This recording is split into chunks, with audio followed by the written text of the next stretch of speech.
မင်းပြုံမဟုတ်ရင်မချစ်နိုင်ဘူးမင်းကမဖြူစင်တော့လို့ငါမချစ်နိုင်ဘူးအဲ့လိုမျိုးပြောရလို့ရင်လည်းကြုံနေလေဒီစာအုပ်နဲ့ပါးဆယ်ကြိုက်ပြီးထားခဲ့လိုက်တော့စာအုပ်ထဲကပြည်တော်စစ်ပြေအောင်ယောက်ျားတွေမမောလုံးနဲ့ဒီဒီဇိုင်မာလေးကိုမှတစ်ပတ်သက်ပေးဆက်ပြီးချစ်ခဲ့တယ်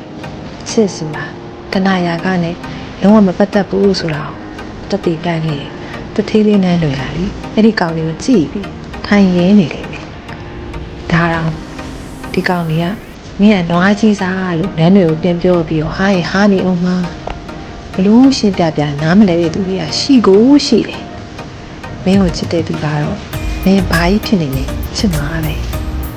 ဘာဖြစ်ဖြစ်ဒီစာကိုလေးဖတ်ကြည့်ပါချစ်ဆိုတာဒီကိုနည်းနည်းခံစားရနိုင်မယ်အပြင်လောကမှာမင်းကိုနန်းတွေတော့မချစ်နိုင်ဘူးပဲမင်းရဲ့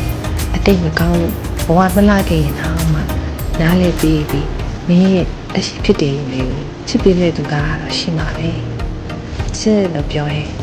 အထီးတွေ့အာရုံလို့ပဲဘဝကြီးထင်နေတဲ့သူတွေဆိုအချိန်ကုန်ခံနေပါလေချစ်ဆိုတာမျိုးပါခန္ဓာကိုပူလောင်စေလေရာဂမေးနေနဲ့လုံးလုံးမပတ်သက်ဘူးအချစ်ကိုတလူတစားတန်မိုးထားတဲ့သူတချို့တလေအားပဲသိနိုင်တတ်ကြတာချစ်ဆိုတာခန္ဓာကိုလာယူချင်တာအချစ်ဆိုတာတကယ်တော့ယူရှင်းပါတယ်သူနဲ့အတူရှိနေရောသူမျက်နှာလေးမြင်နေရရောသူ့အတန်လေးကြားနေရရင်လည်းဖြည်းဖြည်းစုံနေရတယ်အချစ်ဆိုတာကြည်ကြွေတာမြင်ရတယ်လို့ပဲကြည်ကြွေတာမြင်ရတဲ့သူတိုင်းကအဲ့ဒီကြည်ကြွေတွေကိုချစ်တတ်ကြတယ်